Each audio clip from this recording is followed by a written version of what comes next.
Hello दोस्तों, स्वागत है आप सभी का मेरी उबर खबर ज़िंदगी में।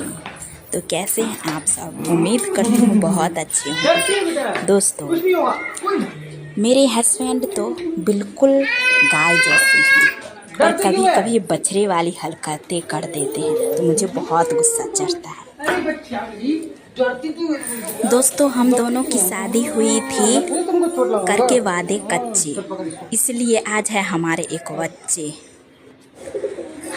हम दोनों की शादी तो इतनी जल्दी बाजी में हुई थी कि हम दोनों तो हस्बैंड वाइफ आराम से पछता रहे हैं।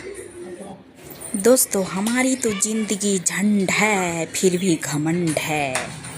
आलतू फालतू बात करते हुए मैं तो ये पूछना भूल ही गई कि आप लोगों की लाइफ कैसी चल रही है। दोस्तों, मुझे ज़रूर कमेंट करके बताना।